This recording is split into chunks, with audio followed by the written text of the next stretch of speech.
Hi peeps, it's been about a month. I'm always very busy on my websites and not so much with mixing my records. Records, boy, that's back in the day. Not so much mixing in the past month, which I need to get back to. I'm even supposed to be producing a song with somebody who probably thinks I'm ignoring him. He lives in Italy, but I'm not. I'm just busy resetting up my community. Um, Sowing social worlds, and then the rest of the community that goes along with it, which would be blogs and forums and Facebook pages and Facebook groups, and other websites and other blogs, and they're all going to be in one community where you can find the links all on the one page. I started that in 2007, so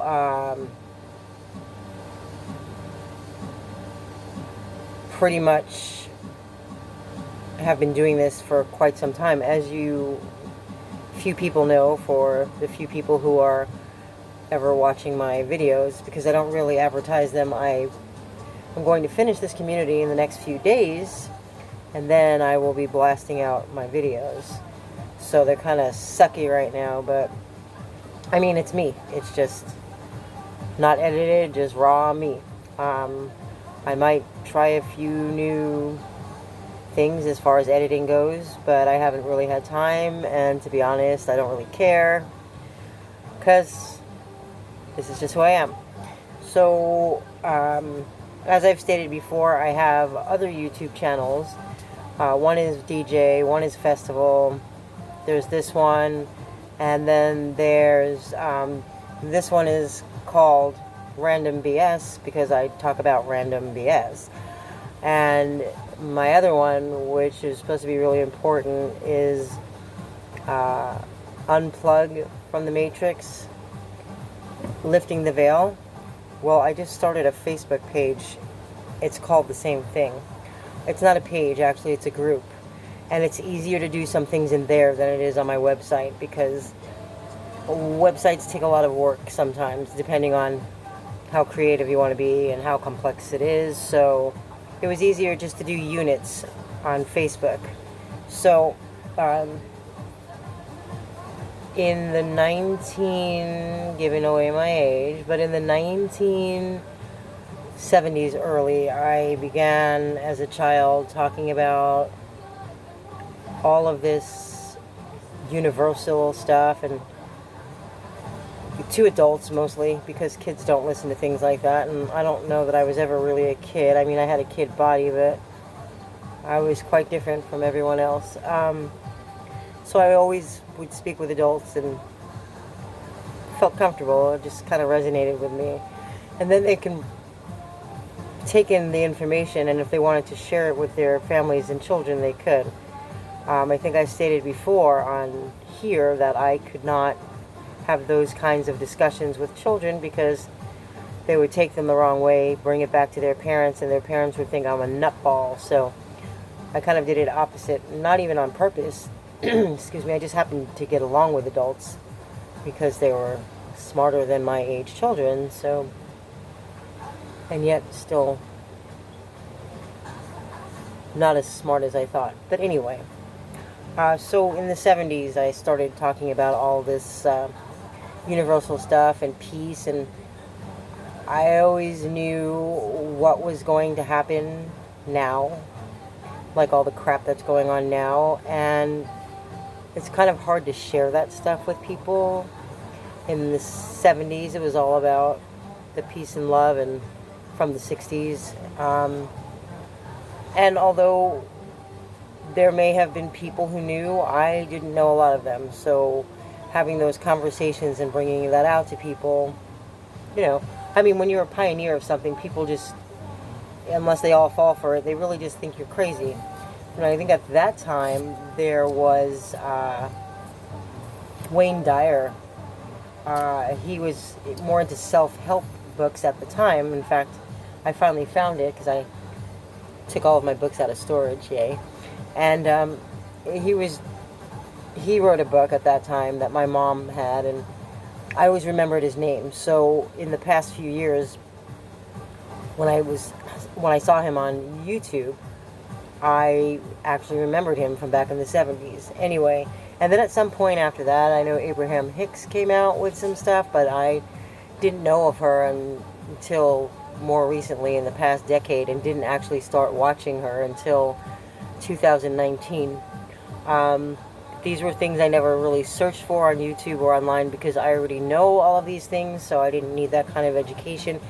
I more or less watch people, and when I started getting into watching either prophets or other awakened or enlightened people online last year, and a little bit maybe in the end of 2018, was because, okay, I know this sounds strange, was because I wanted to make sure the right information and enough information was getting out to the public, and don't ever ask me why.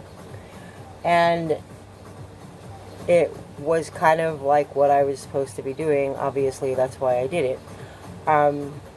So that's another reason why I'm not on here too often. I'm always checking to see what people are doing. So although I don't watch a lot of those videos, I do enjoy some people. I watch other videos of evil people and things going on in the world that I need to be tracking for whatever reason.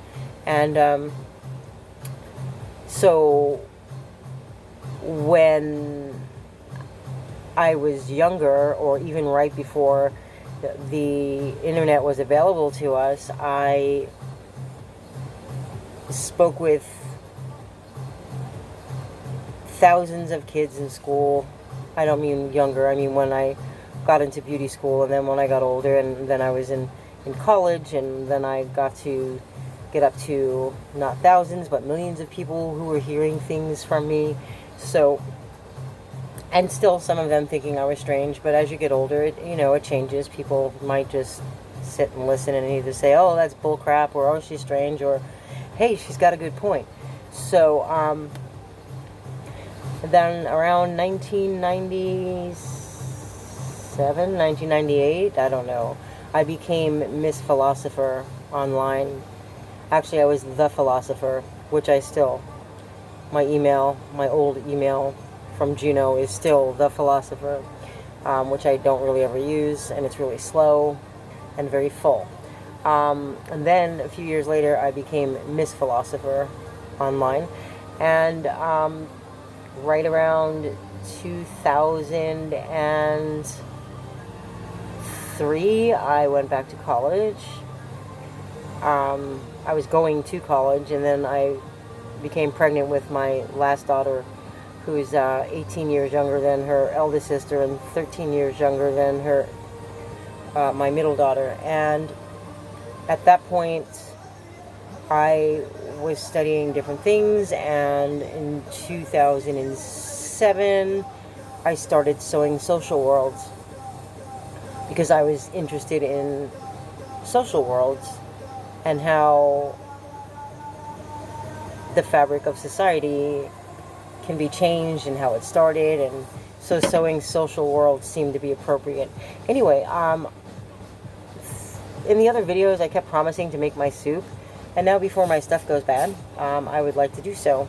I was going to do it yesterday and the day before, but I had a problem unhooking the propane because we ran out in one of the canisters, so I guess I could have just hooked up the other canister. That was kind of dumb, but anyway, so I had help tonight unhooking the one and then hooking back up the other one, so now I can cook on here. We do have an electric fryer that we can plug in, but I don't like to make soup in that, so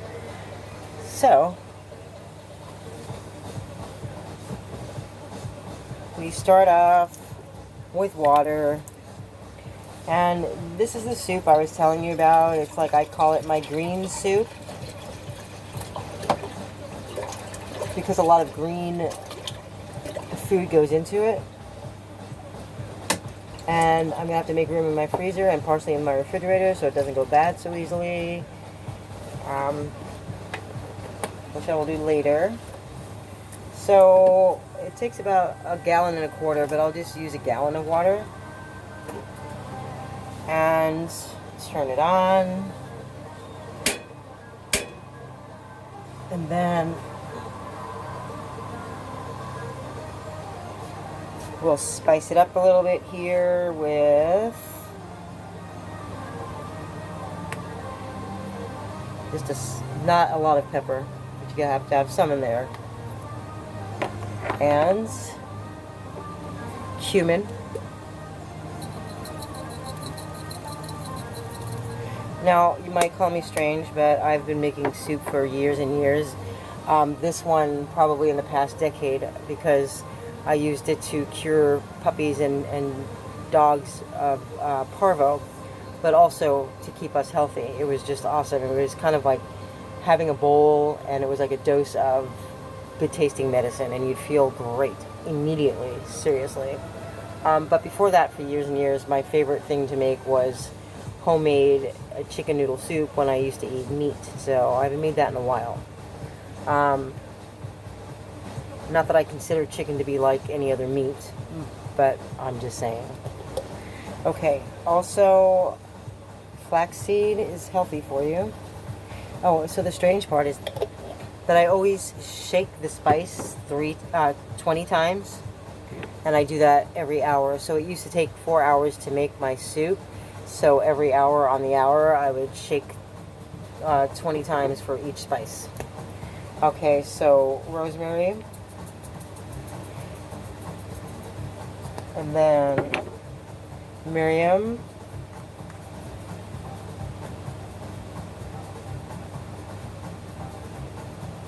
this soup, since you know there's no chicken in it, I will probably just cook for an hour. So turmeric I use for everything, including my cup of tea each night, which is green tea, which is good for clotting. You don't want your, especially now with this virus and the blood clots. So the green tea, and then I put turmeric in it, which is also good for inflammation and clotting, and a little tiny bit of cinnamon, because too much is really not good for you, and make sure that it's organic cinnamon.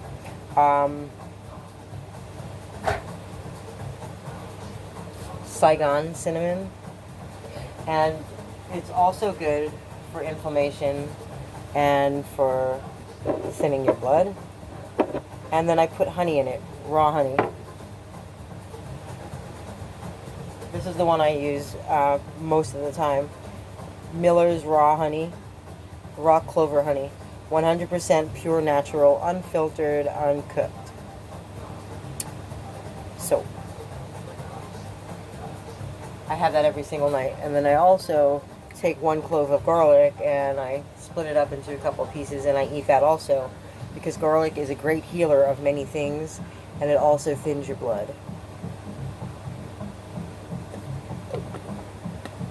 Better than taking aspirin. There's something here on the planet for everything. Also, back to sick of buying food from the store that is genetically modified. I had to go back to organic grapes and whatever. We've been eating the other crap for quite some time, because who really thinks about it in the store? It's like every year doing something different to better ourselves. I mean, at least that's what I do. Take this out of your system one year, take this out of your system. You know, I don't go near fluoride and haven't for years. I haven't had caffeine in probably 12, 15 years. Yeah, about 15, 16 years. Jeez. Yeah, and I only drink spring water, and who knows what they even put in the bottled water. But, and I use toothpaste without fluoride, as I've told you before. So, so for the past few years, we're just buying like regular vegetables, but this is organic. These grapes are organic, so my daughter probably doesn't remember having organic for a few years. She's like, oh, what a difference. And there really is a difference. These taste much better. She said they're sweeter, and they are. I mean, because they're real. They just taste good. And there's cells in them, and they talk to our bodies just like the rest of the conscious planet. Yes, the planet is alive. And when people hear you say that and they think that you're stupid, I don't know why. I mean, if you can grow things on it, obviously it's alive, right? Earth is living and breathing consciousness. that has a bunch of concrete poured all over it. Imagine having that on your nose and in your mouth.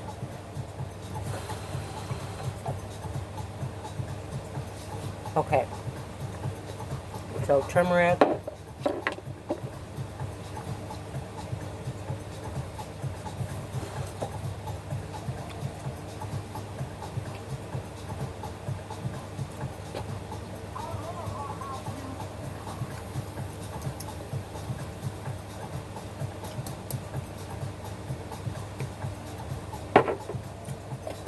Just a little bit of chia seeds. Also very, very healthy for you.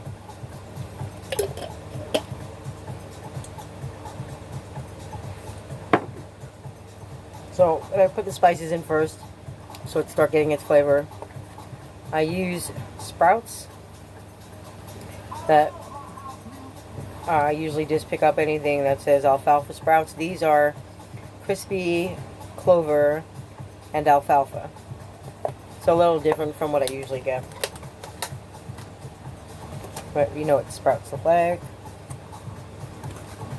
So I'll probably use maybe half of this, which is great for salad also,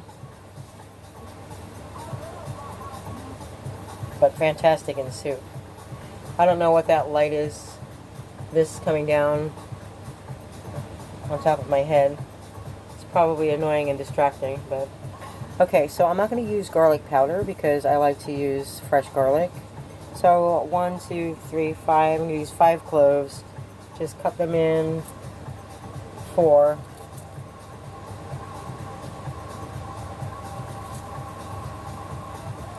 Or 6, depending on how big it is.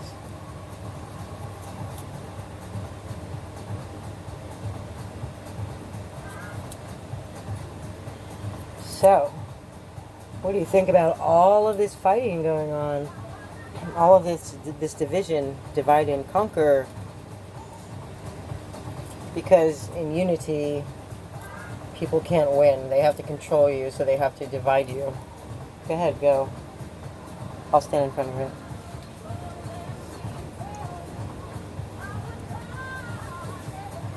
Everything you can think of is about division. Religion is man-made, so they can divide us because we have then different types of opinions about religion. And then politics, of course, it's a big joke every 4 years and every 2 years, especially every 4 years, because we don't just have men running for president with only 2 huge political ideologies, which is not enough when you're living in a melting pot. We need more. We need more, or we need one perfect one. But they're a joke. They're like, teach us competition, and they're mean. Like they say rude things to each other, and then we look at us and we see why we are the way we are.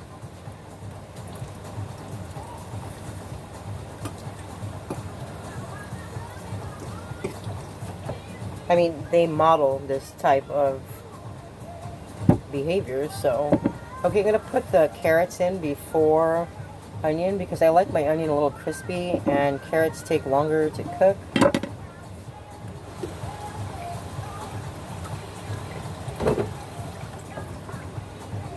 And I like them big, because they get kind of soft, and they just taste good when they're bigger.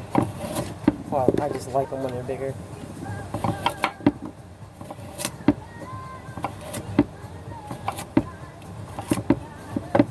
Kind of like that.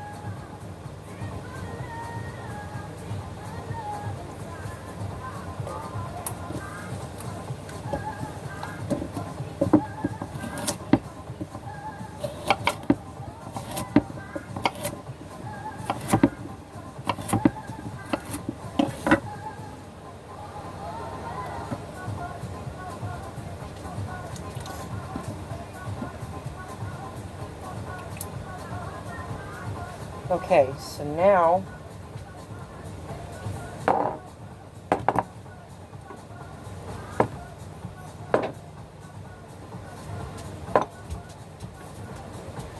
what are you doing? Now I'm going to I guess I could throw a few pieces of celery in there that my daughter already cut for snacks, but heck, I'll just cut them in half and throw them in here. Good healthy snacks. Great when your kid wants healthy food for snacking. Because trust me, all that other crap you get is fattening and it's disgusting and it's bad for your body. You know, because sometimes we'll get hungry when we're doing deliveries and we just buy junk from the convenience store or junk restaurants.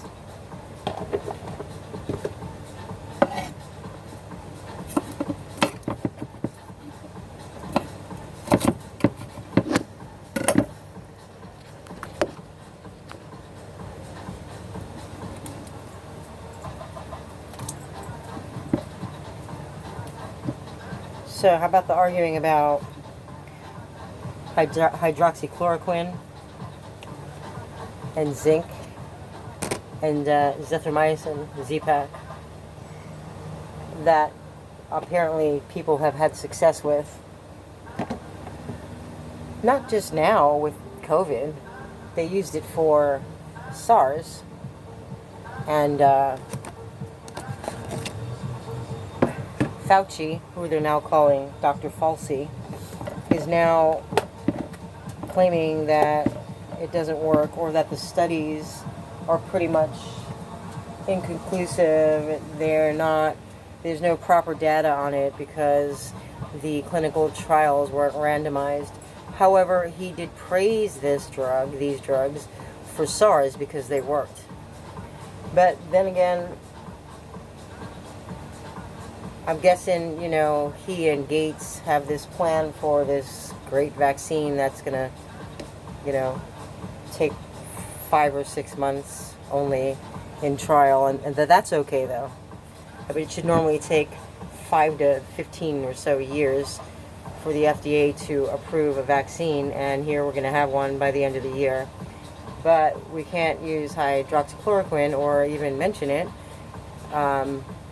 Even though it's been used for 65 years and is FDA approved. And because now they're just kind of griping about the side effects. The side effects were 2 that I know of. And one had to do with the heart and the other one had to do with your retina. And this was in the 50s or 60s. I'm assuming like when the drug first came out and the doctors were not prescribing it correctly because the dosage was too high because they were in, I'm guessing, that testing stage where it was a new drug, so they were giving too much of it, so people were having side effects. Well, when they figured that out, it was fine. And as far as the eye, they say if you're going to use it for a long period of time, after 5 years, you should make sure that your eye exams are more routine, and then more so after 10 years. So they know all of this. They've been using it successfully with people who have malaria, lupus, and rheumatoid arthritis. So these autoimmune diseases, and so it's been working fine. And the doctors know what to do with the dosage now, and with the eye doctor. But yet, it gets in the way of the vaccine, and it gets in the way of healing people, and that would mean that we can't depopulate. And you better just stay right there, Sonny, and let me finish what I'm doing.